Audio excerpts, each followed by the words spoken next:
Tash jemi në burgun e Dobrovës, në përvjetorin e masakrës Dobrovës.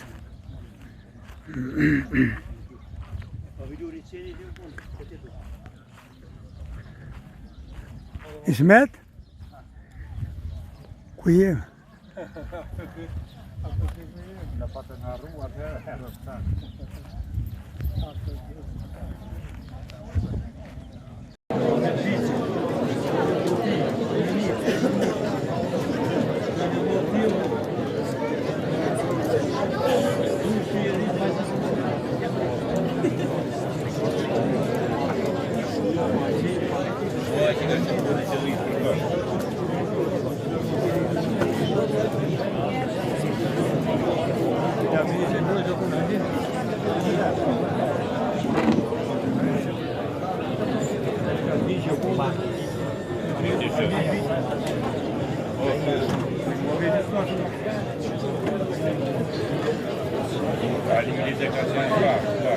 Vojtës të plagosur e të mbjetuar të kësaj masakre.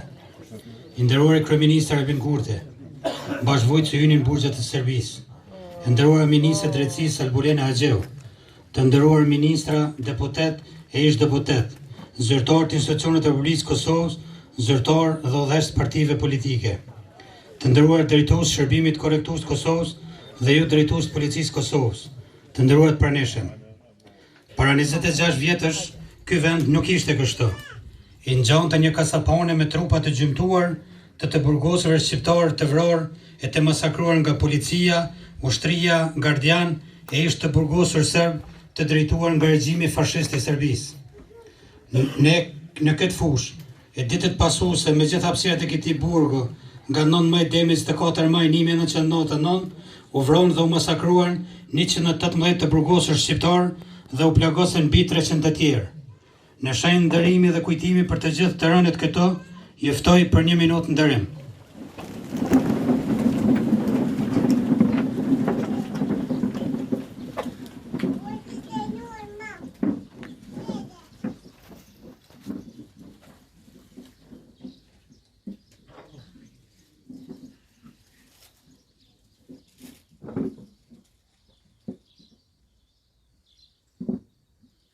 Lavdi gjithë të rënëve për liri.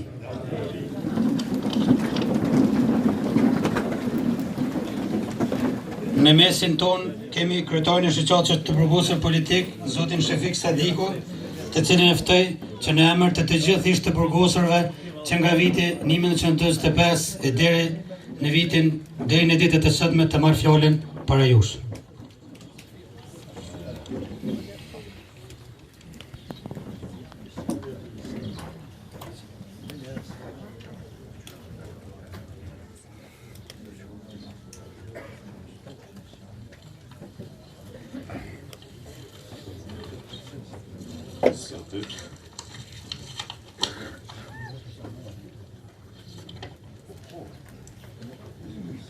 Shumë të respektuara familje të ish të burgosurve politik në burgun e Dobrovës, ju që keni humbur më të dashurit tuaj, të nderuar ish të burgosur në burgun e Dobrovës, sidomos të periudhës 19 deri me 24 maj të vitit 99. Ju që mbijetuat gjenocidin që planifikoi dhe realizoi shteti kriminal i Serbisë. I nderuar kryeministër në detyrë, ministra deputet të Republikës Kosovës, të nderuar të pranishëm. Sot jemi të bukur ta shënojmë një ditë të veçantë të historisë sonë në 26 vjetorin e gjenocidit të ushtrisë dhe shtetit serb kundër të burgosurve në burgun e Dobrovës. Është shumë vështirë që të flasësh 26 vite më vonë. Me konventat ndërkombëtare dhe ato evropiane, edhe gjatë luftës janë të mbrojtur qytetarët civil, ndaj të cilëve nuk lejohet të ushtrohet dhunë, por edhe 2 institucione të veçanta, të cilat janë të garantuara, sikur spitalet dhe burgjet. Ky konstatim bie poshtë me të gjitha konventat ndërkombëtare, sepse me rastin e shfrenimit të shovenizmit serb ndaj të burgosëve shqiptar ka dalë e kundërta. Në tetor të vitit 1998, Richard Holbrooke, përfaqësues special i presidentit Bill Clinton të SBA-s, e arriti një marrëveshje me kryekriminalin Slobodan Milošević në Beograd për ndërprerjen e luftimeve dhe pastaj për dislokimin e vëzhguesve ndërkombëtar në emër të OSB-s në Kosovë. Ndërprerja e luftimeve kishte të bënte në mes ushtrisë pushtuese të Serbisë, gjithsesi Jugosllavisë dhe ushtrisë shqiptare të Kosovës. Pra në tetor, nëntor e dhjetor të vitit 98, politika kriminale serbe e hartoi një plan për tërheqjen e të burgosërve nga burgjet e Kosovës dhe vendosjen e tyre në burgjet e Serbisë. Të burgosërit e as populli jo nuk ka pasur mundësi të ndikojnë në pengimin e këtyre transferimeve që bëheshin. Pikrisht në këtë kohë, vëzhguesit e OSB-s në krye me generalin Voker e kanë vizituar burgun e Dobravës.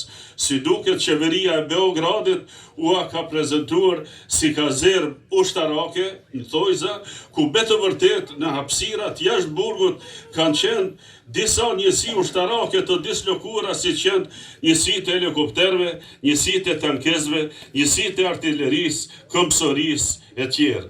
Këtu edhe fillon fatkeqësia, zëcisht skenari masakrës së të burgosërve shqiptar në burgun e Dobravës.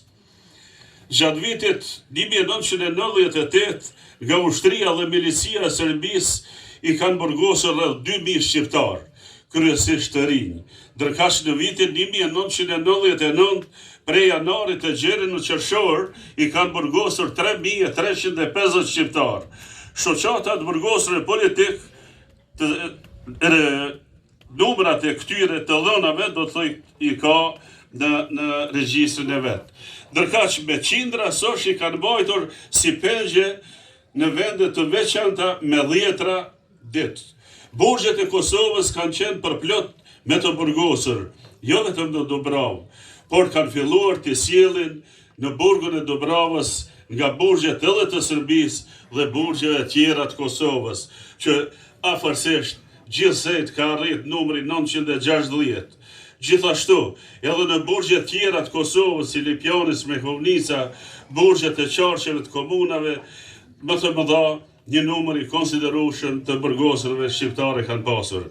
Pas fillimit të bombardimeve nga NATO-ja, në saqet ushtarake serbe, me 24 mars 99, qeveria Serbisë aktivizoi planin e masakrës në burgun e Dobravës për ta fajsuar NATO-n se ata janë fajtor në krye të kësaj propagande, edhe sot qëndron si president ish ministri propagandës i Miloševićit Aleksandar Vučić, të cilin diplomacia evroamerikane edhe sot e lëdhaton duke mbajtur në pushtet.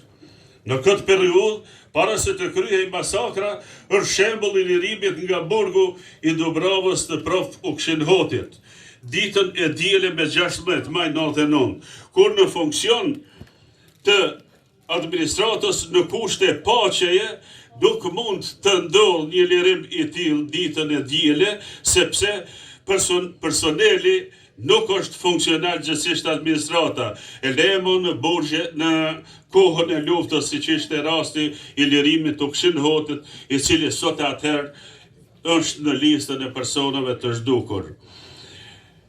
Ky është një prej argumenteve që përgatitej një masakër të cilën e dinte vetëm qeveria e Jugosllavisë gjithsesi Serbisë.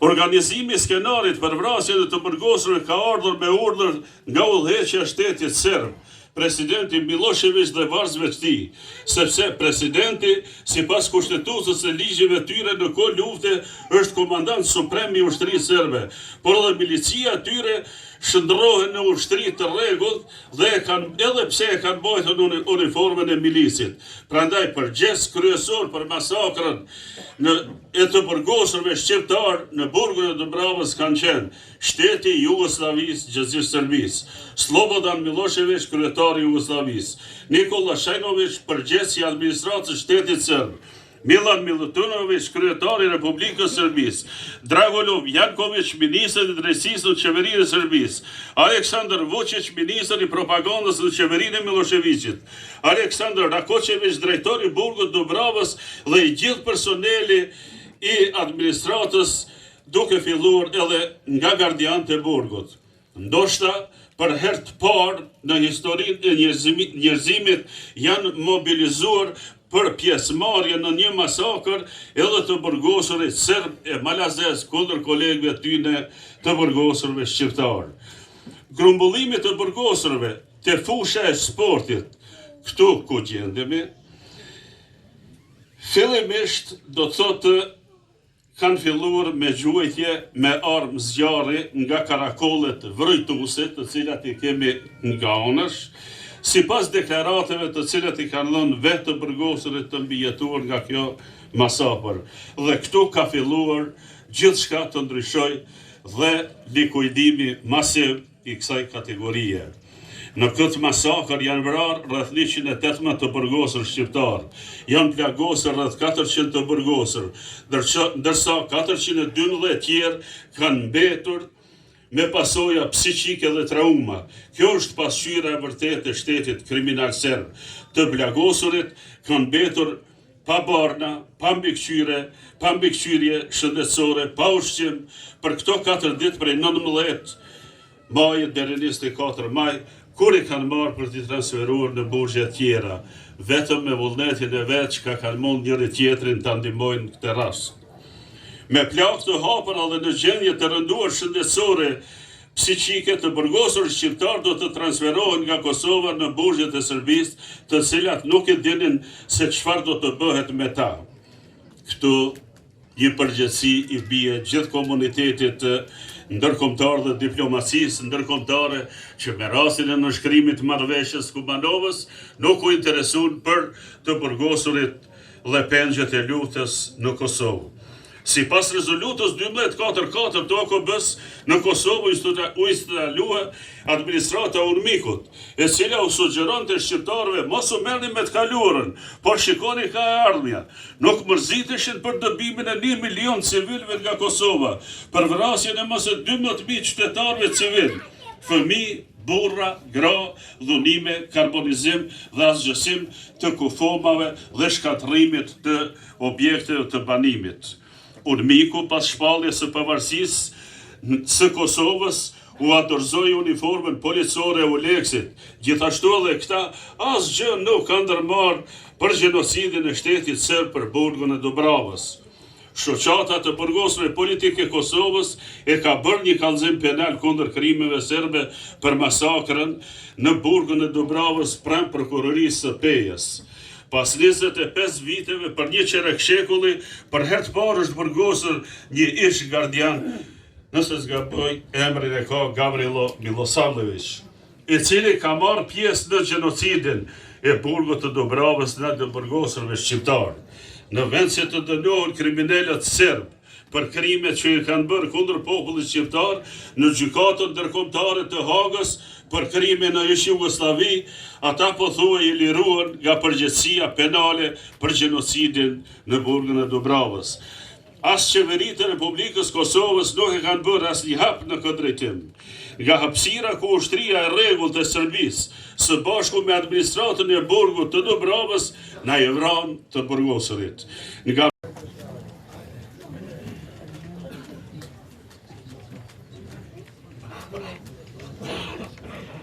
të nderuar ish burgosur politik të gjitha dekadave dhe viteve nën okupimin e Serbisë dhe të Jugosllavisë, në shekullin e gjatë 20. Të nderuar ish luftëtar të ushtrisë shqiptare të Kosovës, veteran e invalid, familje të dëshmorëve, i nderuar i kryetari i shoqatës së ish burgosurve politik, zotëri Shefik Sadiku, e nderuara ministre e drejtësisë në detyrë zonja Albulena Axhiu, të nderuar kolegë nga qeveria e Kosovës e Kuvendi i Republikës, të nderuar mbijetuar të masakrës së Dubravës, të nderuar familjar të viktimave të masakrës Dubravës, zonja dhe zotëri, motra dhe vëllezër të nderuar të pranishëm. Sot teksa jemi tubuar në borën e burgut Dubravës, ne po qëndrojmë në një nga vendet më ekstreme të trashëgimisë së errët të kohës së luftës në Kosovë. Ky vend, ky obor, strukturat ndërtimore të këtij burgu, kjo tokë dhe gjithë hapësira përreth përbëjnë një nga zonat më të rënduara me përjetime vuajtjesh dhe vdekjesh njerëzore në tërë Kosovën.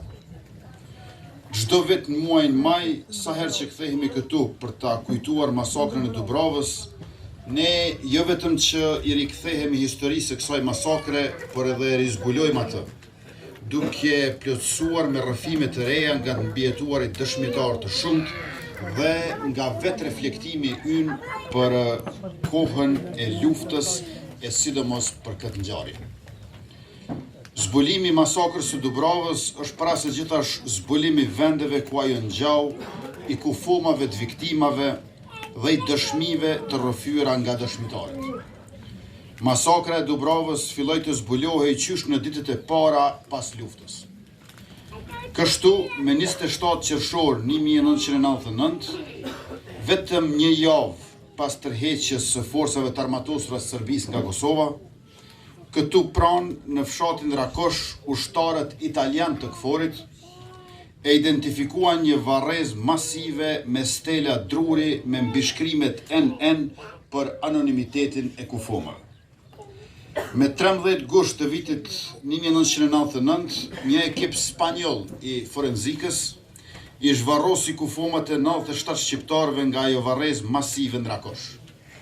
Kufomat u takonin të burgosëve shqiptar të vrarë në burgun e Dubravës 3 muaj më parë. E një muaj pas fillimit të fushatës së bombardimeve të NATO-s në Jugosllavi, gjatë fundit të muajit prill dhe fillimit të muajit maj, autoritetet okupatore serbe i grumbulluan të burgosurit dhe pengjet shqiptare nga burgjet e Kosovës dhe të Serbisë dhe i sollën këtu në burgun e Dubravës. Kjo operacion i organizuar tregon që masakra që do të pasonte në këtë burg ishte planifikuar nga autoritetet më të larta shtetërore të Serbisë.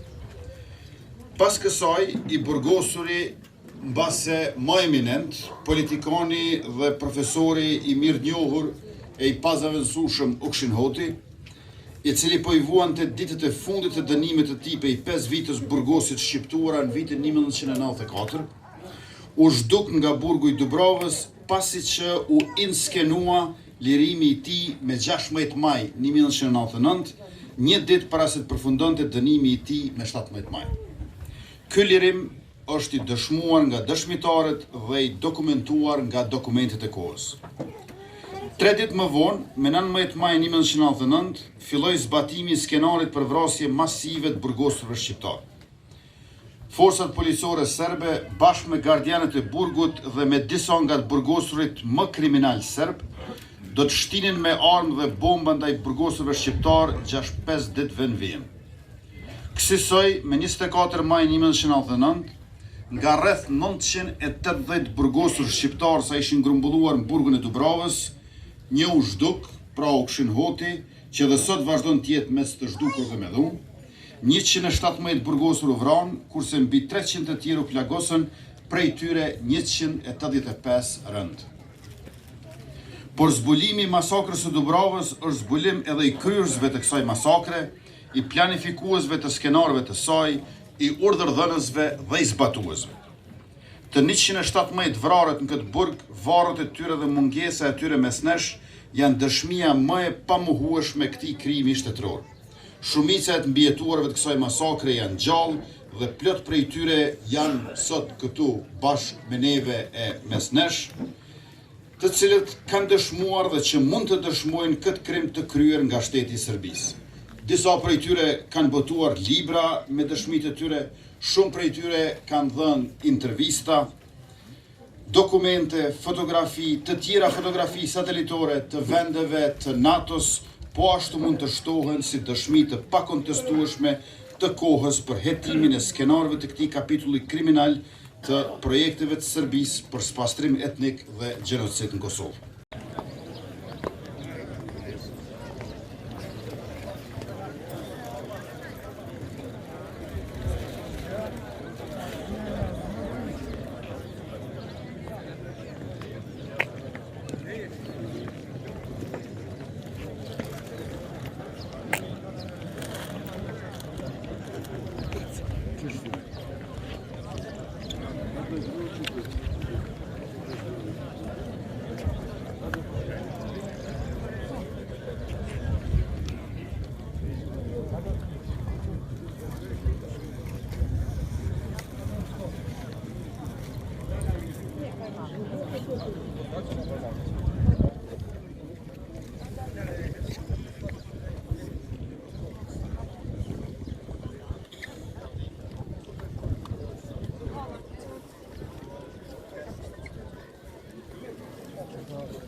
Këtu në burgun e Dubrovës jemi në përvjetorin e masakrës e Dubrovës, ku janë masakruar 118 shqiptarë.